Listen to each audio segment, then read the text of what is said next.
Hello friends, இன்றைக்கி நம்ம பார்க்க போகிறது ஜாப்பனி அனிமே சீரீஸான ஓவர்லார்ட் சீசன் 1 எபிசோட் 10 தான் இன்றைக்குள்ள வீடியோவில் பார்க்க போகிறோம். எப்போவும் நான் சொல்கிற அதே டைலாக் தான். உங்களுக்கு இந்த வீடியோ பிடிச்சிருந்தது அப்படின்னா லைக் பண்ணிட்டு அப்படி மறக்காமல் நம்ம சேனலை சப்ஸ்கிரைப் பண்ணிடுங்க. ஏன்னா நீங்கள் சப்ஸ்கிரைப் பண்ணி சப்போர்ட் பண்ணால் தான் என்னால் டெய்லியோ சேர்ஃபுல்லாக வீடியோஸ் போட முடியும். சரி வாங்க வளவலான்னு பேசிகிட்டு இருக்காம இன்றைக்குள்ள கதைக்குள்ளே போக ஆரம்பிக்கலாம். இன்றைக்கி நம்ம பார்க்க போகிறது ஓவர்லார்ட் சீசன் 1 எபிசோட் 10. இப்போ இராந்தல் சிட்டியில் இருக்கிற ஒரு ஹோட்டலில் என்ன சாப்பாடு இது ரொம்பவும் கேவலமாக இருக்குது, என்னது இது சபஸ், எனக்கு இங்கே இருக்கவே விருப்பம் இல்லை அப்படின்னு ஒரு லேடி சொல்லிட்டு, ஹே டேக் சீக்கிரம் கேரேஜ் ரெடி பண்ணு, நம்ம இங்கேருந்து கிளம்பணும் அப்படின்னு சொல்லிட்டு அவள் ரூமுக்கு போகிறா.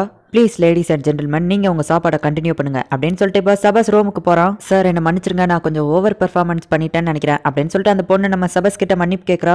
பரவாயில்ல இருக்கட்டும், லார்ட் ஐன்ஸோட பிளான் படி எல்லாமே கரெக்டாக தான் போயிட்டு இருக்கா அப்படின்னு அவன் சொல்லவும், ஆமாம் சார் எல்லாமே பர்ஃபெக்டாக தான் போயிட்டு இருக்கு அப்படின்னு அவ சொல்கிறா. இப்போ அவன் என்ன பண்ணிட்டு இருக்கான் அப்படின்னு சொல்லி கேட்கவும், லார்ட் ஐன்ஸ் கெஸ் பண்ணபடியே அந்த கேரேஜ் ஓட்டுறவன் நம்மளை நைட்டு அட்டாக் பண்ணுறதுக்கு பிளான் போட்டிருக்கான். ஓ அப்படியா, சரி ஓகே. லேடி ஷெல்டியரோ வெயிட் பண்ணிட்டு இருக்காங்க. ஒரு மார்ஷல் ஆர்ட்ஸ் இல்லைனா மேஜிக் யூசர் நமக்கு கிடைப்பாங்கன்னு நம்ம நம்புவோம் அப்படின்னு சொல்லி அவன் சொல்கிறான். அந்த கேரேஜ் ஓட்டுறவனை மட்டும் ஏன் கிட்ட விட்டுருந்தீங்களா அப்படின்னு அவன் கேட்கவும், எதுக்காக அப்படின்னு சபஸ் கேட்குறான். அவன் என் மேலே ஒரு கண்ணாவே இருக்கான், அவன் எதையோ பார்க்கணும்னு ஆசைப்படுறான்ல, அவனுக்கு அந்த நரகத்தை நான் காட்டுறேன் அப்படின்னு சொல்லி அவள் வில்லத்தனமா சிரிக்கிறா. இவங்க பிளான் பண்ணபடியே எல்லாருமே கேரேஜ்ல இப்போ கிளம்பிட்டு இருக்காங்க. அந்த ஆள் வந்துட்டு தூரத்துல இருந்தே சிக்னல் காட்டுறான். ஷெல்டியரோ அதே கேரேஜ்ல தான் இருக்கா. ஆமா நீங்க எதுக்காக எப்பவும் லேடி ஆல்பர்டோ கூட சண்டை போடுறீங்க அப்படின்னு சொல்லி சபஸ் கேட்கவும், எனக்கும் உங்களுக்கு பர்சனலா எந்த ஒரு பிரச்சனையுமே இல்லை, என்னோட கிரியேட்டர் பேர்லோ தான் வந்துட்டு இந்த மாதிரி டிசைன் பண்ணியிருக்காரு அப்படின்னு சொல்லவும் சபஸ் ஆச்சரியப்படுதான். அது போக அவருக்கு ஒரு சிஸ்டரும் இருக்காங்க அப்படின்னு சொல்லவும், அது எப்படி உங்களுக்கு தெரியும் அப்படின்னு சொல்லி சபஸ் கேட்குறான். அவங்க பேசிட்டு இருந்தப்ப நான் கேட்டேன் அப்படின்னு சொல்லி ஒரு ஃபிளாஷ்பேக் போகுது. நம்ம ஹீரோ ஃப்ரெண்டோட தங்கச்சி ஒரு வாய்ஸ் ஆக்டர், அதை இந்த என்பிசி கேரக்டரான ஷெல்டியர் முன்னாடி அவங்க ரெண்டு பேரும் பேசிட்டு இருப்பாங்க. இதை ஷெல்டியர் கேட்டுதான் இப்போ இவங்க கிட்ட சொல்லிட்டு இருக்கா. ஆமா வாய்ஸ் ஆக்டர்னா என்ன அப்படின்னு சபஸ் கேட்கவும், இன்னொருத்தவங்களோட சோலை தன்னோட உடம்புக்குள்ள வர வைக்கிறதுன்னு நினைக்கிறேன் அப்படின்னு சொல்லிட்டு ஷெல்டியர் சொல்றா. நம்ம ஊர்ல மிமிக்ரி பண்றதை அவங்க தப்பா புரிஞ்சுக்கிட்டு அப்படி காமெடியா பேசிட்டு இருக்காங்க. இப்போ இவங்க பிளான் பண்ணபடியே அட்டாக் நடக்குது. இப்போ ஷெல்டியர் வெளியே வரவும், நீ ரொம்ப கியூட்டா இருக்க, நான் சொல்ற பச்சை கேட்டா உனக்கு எந்த பிரச்சனையும் இல்லை அப்படின்னு ஒருத்தன் அவளை தொடப்பாகவும், அவனோட கை கலண்டு அப்படியே கீழே விழுது. உன்கிட்ட எல்லாம் எனக்கு எந்த வேலையும் இல்லை அப்படின்னு சொல்லிட்டு அவனை கொன்றுதா. அவனோட பிளட் எல்லாம் அப்படியே மேல பறந்துகிட்டு இருக்கு. இவ ஒரு வேம்பயர் அப்படின்னு சொல்லிட்டு எல்லாரும் பயப்பட ஆரம்பிக்கிறாங்க. அவங்கள போய் பிடிச்சிட்டு வாங்க அப்படின்னு சொல்லி ஒரு 2 பேரை அவ அனுப்பி வைக்கிறா. இப்போ அந்த வண்டி ஓட்டுறவனா அந்த இன்னொரு லேடி அப்படியே அவ உடம்புக்குள்ளேயே இழுத்து சாவடிச்சிருதா. லேடி ஷெல்டியர், இவங்களோட ஹைட் அவுட் எங்க இருக்குன்னு நாங்கள் கண்டுபிடிச்சிட்டோம், இவங்களுக்கு தலைவன் பிரெயின் தான், அவர் ஒரு பெரிய ராயல் நைட்டியே தோக்கடிச்ச லெவலுக்கு வாரியர் அப்படின்னு சொல்லவும், அப்படின்னா அவன் கண்டிப்பா ஒரு மார்ஷல் ஆர்டிஸ்டா தான் இருப்பான், நம்ம லார்ட் ஐன்ஸ்க்கு அவன் தேவைப்படுவான், நான் போய் பார்த்துட்டு வரேன் அப்படின்னு சொல்லிட்டு ஷெல்டியர் சொல்றா. சரின்னு சொல்லி சபஸும் அங்கிருந்து கிளம்பிடுதான். இப்போ ஷெல்டியர் வந்துட்டு அந்த திறமசாலியான பிரெயின் இருக்கிற அந்த இடத்துக்கு போறா.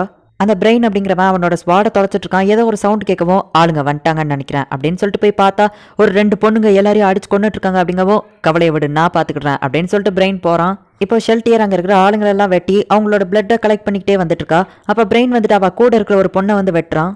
ஆனாலுமே அவளுக்கு டக்குனு ஹீலிங் ஆயிடுது. ஓ நீங்க வேம்பயரா அப்படின்னு சொல்லிட்டு அவன் கேட்கறான். நீங்க என்ன சார் தனியா வந்திருக்கீங்க, இதே நான் உங்க இடத்துல இருந்திருந்தா ஃப்ரெண்ட்ஸ் எல்லாம் கூட்டிட்டு தான் வந்திருப்பேன் அப்படின்னு சொல்லிட்டு அவன் நக்கலா கிண்டல் பண்றா. உங்களுக்கு நான் ஒருத்தனே போதும் அப்படின்னு அவன் சொல்லவும், அந்த கூட இருக்கிறவா அடிக்க போக்கவும் ஷெல்டியர் அவளை பிடிச்சி அடிச்சுட்டு இவன் கூட நான் விளையாடுறான் அப்படின்னு அவ சொல்றா. என்னோட பேரு பிரைன் ஓன் கிளவுஸ், உன்னோட பேர் என்ன அப்படின்னு சொல்லி அவன் கேட்கறான். என்னோட பேரு ஷெல்டியர் பிளட் ஃபாலன், நீ சாவறதுக்கு முன்னாடி என்ன என்டர்டெயின் பண்ணுவேன்னு நினைக்கிறேன் அப்படின்னு அவ சொல்றா. என்னோட காட் ஃபிளாஷ்க்கு முன்னாடி இவளால நிற்கவே முடியாது, அது போக இந்த சீக்ரெட் டெக்னிக்கையும் நான் சேர்த்து பயன்படுத்தினா இவளால கண்டிப்பா தப்பிக்கவே முடியாது அப்படின்னு சொல்லி அவன் சண்டைக்கு ரெடி ஆகிறான். இதுதான் உன்னோட ட்ரிக்கா அப்படின்னு சொல்லிட்டு அவ அசால்ட்டா உள்ள போறா. அந்த மேஜிக் சர்க்கிள்குள்ள அவ காலை வைக்கவுமே இவன் செம ஃபாஸ்டா வெட்டுறதுக்காக போறான். ஆனா அவ அசால்ட்டா அதை பிடிச்சிருதா. இதை எப்படி நீ பண்ண அப்படின்னு அவன் கேட்கவும், நான் பார்க்க கியூட்டா தெரிஞ்சாலும் ரொம்ப ஆபத்தானவா அப்படின்னு சொல்லிட்டு அவ பின்னாடி போறா.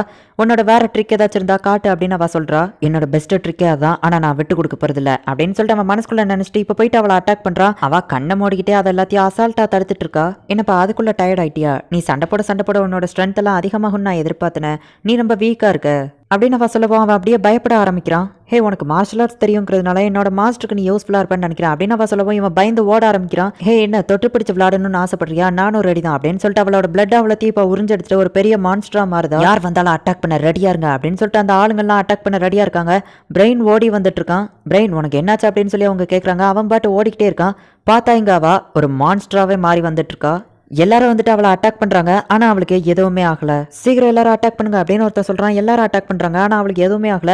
இதோ நான் அட்டாக் பண்றேன் அப்படின்னு சொல்லிட்டு அவ எல்லாரோட ரத்தத்தையும் உறிஞ்சு எடுத்துட்டு இருக்கா. இப்ப அங்க இருந்த எல்லாரையுமே கொண்டுட்டா. பிரெயின் ஓடின அந்த இடத்துக்கு அவ போய் பார்த்தா அந்த இடத்துல ஒரு ஓட்டை இருக்கு, பிரெயின் தப்பிச்சு போயிட்டான் அப்படிங்கறது அவளுக்கு தெரியவோ செம டென்ஷன் ஆகுதா. லேடி ஷெல்டியர் வெளியே மனுஷங்க இருக்காங்க அப்படின்னு சொல்லவே இப்போ உடனே அவ வெளியே போறா. நிறைய அட்வென்ச்சரர்ஸ் அந்த இடத்துல இருக்காங்க. இவ வேம்பயர் அப்படிங்கறது தெரிஞ்சுமே சண்டை போட ரெடி ஆகுறாங்க. உங்களை மாதிரி லோ லைஃப் கிரீச்சரால என்ன கொல்ல முடியும்னு நினைச்சீங்களா அப்படின்னு சொல்லிட்டு அவ எல்லாரையும் போயிட்டு டப்பு டப்புன்னு கொல்றா. ஹே பொண்ணு, நீ ரொம்ப கியூட்டா இருக்க, நான் உன்னை கடைசியா கொல்றேன் அப்படின்னு சொல்லிட்டு இப்போ அவளை விட்டுட்டு அவ பின்னாடி இருக்கிற மத்த 2 பேரையும் போயிட்டு கொல்றா. அந்த அட்வென்ச்சரர் பொண்ணு இதை பார்த்துட்டு ரொம்ப பயந்துட்டு இருக்கா. நம்ம ஹீரோ கொடுத்த அந்த ஹீலிங் போர்ஷனை எடுக்கிறா. அதை தூக்கி அவள் ஷெல்டியர் மேலே போடவோ ஏதோ ஆசிட் பட்ட மாதிரி ஷெல்டியருக்காவது அவளை உயிரோட பிடிச்சிட்டு வாங்க அப்படின்னு சொல்றா. ஒருவேளை இவ என்னோட மாஸ்டருக்கு ஃப்ரெண்டா இருப்பாளோ அப்படின்னு சொல்லிட்டு என்ன பாரு அப்படின்னு சொல்லி அவளை ஹிப்னோடைஸ் பண்ணி உனக்கு இது எங்க கிடைச்சது அப்படின்னு சொல்லி கேட்கறா. பிளாக் ஆர்மர் போட்டிருந்தா ஒரு அட்வென்ச்சரர் கொடுத்தான் அப்படின்னு சொல்லுவோம். அவர் சொல்லிதான் நீங்க வந்தியா அப்படின்னு சொல்லி அவ கேட்கறா. இல்ல, நான் வேற ஒரு மிஷனுக்காக வந்தேன். இங்க ஏதோ ஒரு பெரிய சவுண்ட் கேட்டுச்சு, அதை பார்க்கலான்னு வந்தப்பதான் உங்களை பார்த்தேன் மேடம் அப்படின்னு அவ சொல்றா. அந்த பெரிய சவுண்ட் நான் எப்படி மிஸ் பண்ணேன், சே நான் தப்பு பண்ணிட்டேன் அப்படின்னு சொல்லிட்டு என்னோட குழந்தைகளே போங்க அப்படின்னு சொல்லி டாக்ஸ் மாதிரியான வேம்பயரை அனுப்பி வைக்கிறா. அதுங்களை அனுப்பி கொஞ்ச நேரத்திலே பார்த்தா ஒரு பெரிய ஒளி வருது. என்னோட சில்ட்ரன்ஸை இவ்வளோ ஈஸியா அழிக்கிற அந்த மேஜிக் யூசர் யாரு அப்படின்னு சொல்லிட்டு அவ டென்ஷன் ஆயிட்டு ஃபாஸ்டா போறா. பார்த்தா அந்த இடத்துல யாரோ ஒருத்தன் இருக்கிறான். அவ போயிட்டு எல்லாரையும் அட்டாக் பண்ணி கொல்ல ஆரம்பிக்கிறா. ஷெல்டியர் நல்லா தான் போயிட்டு சண்டை போட்டுட்டு இருக்கா. அப்ப யாரோ ஒருத்தன் ஒரு மேஜிக்கை யூஸ் பண்ணவோ அவளோட மேஜிக் வெப்பனை யூஸ் பண்ணி ஒரு 2 பேரை கொல்றா. ஆனா திடீர்னு அப்படியே ஸ்டக் ஆகி அப்படியே நின்றுதா. அவளோட மாஸ்டர் சர்வன்ட் பேக்ட் இந்த லிஸ்ட்ல இல்லாம போயிடுச்சு, அதனாலதான் நான் அவ துரோகம் பண்ணிட்டான்னு சொன்னேன் அப்படின்னு சொல்லிட்டு ஆல்பர்டோ சொல்றா. மேபி ஒருவேளை அவ இறந்து போயிருக்க வாய்ப்பு இருக்குல்ல அப்படின்னு நம்ம ஹீரோ கேட்கவும், ஒருவேளை அவ இறந்து போயிருந்தா இந்த லிஸ்ட்லயே அவளோட பேர் இருக்காது அப்படின்னு சொல்லி ஆல்பர்டோ சொல்றா. இந்த உலகத்துல என்னோட சர்வெண்ட்டை எனக்கே எதிரியா மாத்திர லெவலுக்கு யாரோ ஒருத்தங்களுக்கு மேஜிக் தெரிஞ்சிருக்கா அப்படின்னு சொல்லிட்டு நம்ம ஹீரோ ஆச்சரியமா பாக்குறான். நான் மாரே கொக்கைடஸ், இவங்க 3 பேரும் போயிட்டு அவளை அழிக்கிறோம், ஏன்னா அவ ரொம்பவோ ஸ்ட்ராங் மைலாட் அப்படின்னு சொல்லிட்டு ஆல்பர்டோ கேட்கறா. ஆனா நம்ம ஹீரோ சொல்லவும் அவ அவங்களுக்கு எதிரியா மாறிட்டா அப்படின்னு சொல்லி ஆல்பர்டோ சொல்லவும், என்னோட ஆளுங்களை எனக்கே எதிரியா யாரோ மாத்திர லெவலுக்கு இந்த இடத்துல மேஜிக் தெரிஞ்சவங்க இருக்காங்க, இப்படியே போச்சுன்னா இது ஆபத்து தான் அப்படின்னு சொல்லி நம்ம ஹீரோவே கொஞ்சம் பயப்படுறான். முதல்ல நம்ம நேர்ல போய் கன்ஃபார்ம் பண்ணிக்கிடுவோம் அப்படின்னு நம்ம ஹீரோ சொல்றான். அவ உங்களுக்கு துரோகம் பண்ணியிருக்கா, அவளை கொல்லணும் அப்படின்னு சொல்லி ஆல்பர்டோ சொல்லவோ, இல்ல வேண்டாம், என்னோட ஃப்ரெண்ட்ஸும் சேர்த்து தான் உங்களை உருவாக்கியிருக்காங்க, ஸோ எனக்கு உங்கள் எல்லாரையுமே ரொம்பவோ பிடிக்கும், அதனால யாரையும் எடுத்தோம் கவுத்தோன்னு கொல்லக்கூடாது அப்படின்னு நம்ம ஹீரோ சொல்கிறான். எனது பிடிக்குமா, உங்களுக்கு என்ன பிடிக்குமா, நீங்கள் என்ன லவ் பண்ணுறீங்களா அப்படின்னு சொல்லிட்டு ஆல்பர்டோ கேட்கவும், நான் எல்லாரையும் பிடிக்கும்னு தான் சொன்னேன் அப்படின்னு நம்ம ஹீரோ சொல்லவும், அதில் நானும் ஒருத்தி தானே, அப்போ நீங்கள் என்ன லவ் பண்ணுறீங்க அப்படின்னு சொல்லிட்டு அவள் காமெடி பண்ணிட்டு இருக்கா. இங்கே ஷெல்டியர் அப்படியே அசையாமல் நின்றுக்கிட்டே இருக்கா. இந்த இடத்துல இந்த எபிசோட் முடியுது. ஃபர்ஸ்ட் இது ஒரு கேம் அப்படிங்கிறதுனால நம்ம ஹீரோ கூட இருக்கிற என்பிசி கேரக்டர்ஸ் எல்லாம் பவர்ஃபுல்லாக இருக்கணும் அப்படின்னு சொல்லிட்டு நம்ம ஹீரோவும் அவன் ஃப்ரெண்ட்ஸோ எல்லாரையுமே பவர்ஃபுல்லாக தான் கிரியேட் பண்ணி வச்சிருப்பாங்க. அதனால ஷெல்டியர் கூட சண்டை போடுறது ரொம்ப ஈஸியான விஷயம் கிடையாது. என்ன நடக்க போகுது அப்படிங்கிறத நெக்ஸ்ட் எபிசோட் பார்த்து தெரிஞ்சுக்கோங்க. உங்களுக்கு இந்த வீடியோ பிடிச்சிருந்தது அப்படின்னா லைக் பண்ணிட்டு அப்படி மறக்காம நம்ம சேனலை சப்ஸ்கிரைப் பண்ணிருங்க. தேங்க்யூ ஃபார் வாட்சிங். Bye guys. நெக்ஸ்ட் எபிசோட்ல மீட் பண்ணலாம்.